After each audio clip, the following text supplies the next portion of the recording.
Jadi sekarang kita akan belajar tentang larutan asam dan basa. Di part 1 ini kita akan belajar mengenai teori asam dan basa. Dalam kehidupan sehari-hari, kita pasti sering banget nih berurusan sama yang namanya asam basa. Ada jarum, cuka, sabun, dan obatnya. Nah, ini ada ciri-ciri dari asam dan basa. Kalau asam, dia punya rasa yang masam, sedangkan basa, dia mempunyai rasa yang pahit dan terasa licin. Asam dapat mengubah lakmus biru menjadi merah, sedangkan basa dapat mengubah lakmus merah menjadi biru. Asam dan basa sama-sama dapat menghantarkan listrik. Nah, jadi apa sih definisi dari asam dan basa? Teori asam dan basa tidak hanya didefinisikan oleh satu orang, tapi ada 3 teori nih dari asam dan basa. Yang pertama ada teori Arrhenius, kemudian ada teori Bronsted-Lowry, dan ada teori Lewis. Kita bahas satu persatu ya. Teori Arrhenius adalah teori pertama yang mendefinisikan asam dan basa. Asam adalah zat yang menghasilkan ion H+ atau ion hidrogen di dalam air, sedangkan basa adalah zat yang menghasilkan ion OH- atau ion hidroksida di dalam air. Contohnya ada larutan HCl yang menghasilkan H+ dan juga Cl-. Karena HCl menghasilkan H+, maka HCl memiliki sifat asam.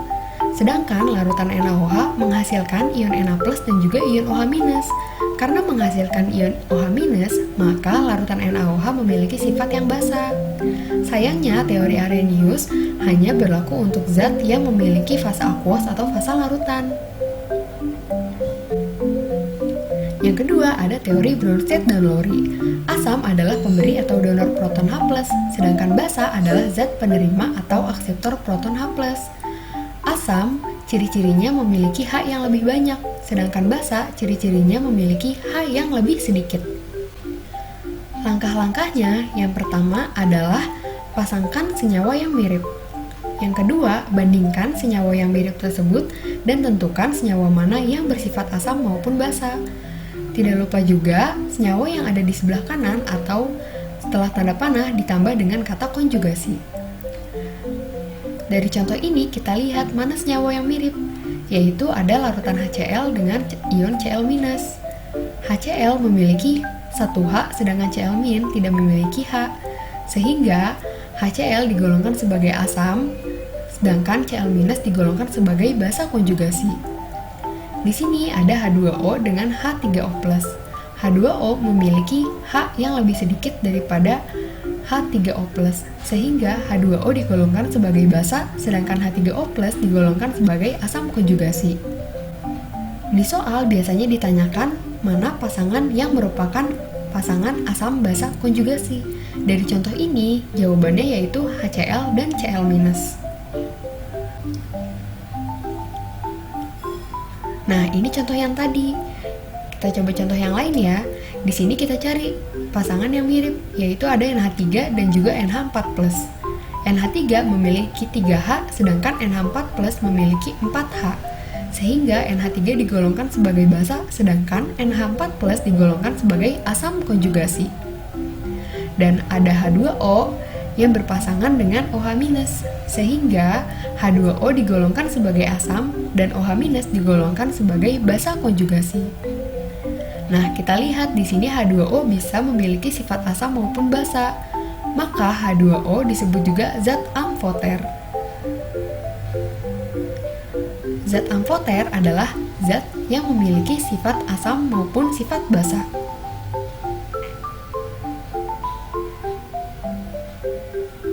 Nah, yang terakhir ada teori Lewis. Asam adalah zat yang menerima PeB atau pasangan elektron bebas, dan basa adalah zat yang memberikan PeB.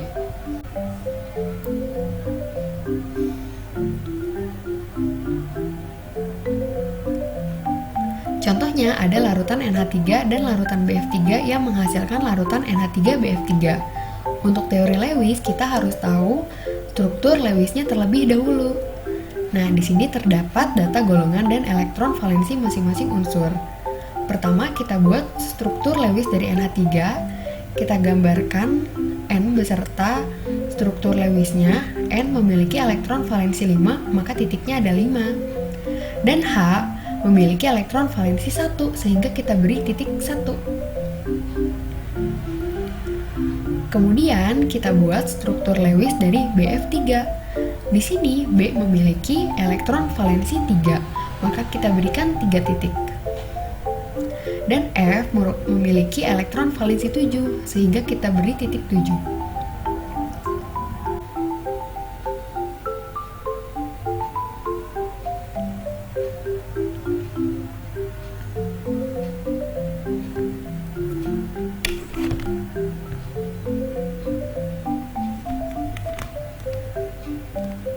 Nah, di sini kita lihat pasangan elektron bebas atau PeB dari NH3 lah yang digunakan untuk membentuk NH3 dan BF3.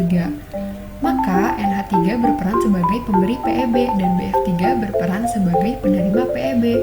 Maka NH3 berperan sebagai basa, sedangkan BF3 berperan sebagai asam. Contoh ini sering banget nih digunakan di soal-soal untuk teori Lewis untuk asam dan basa.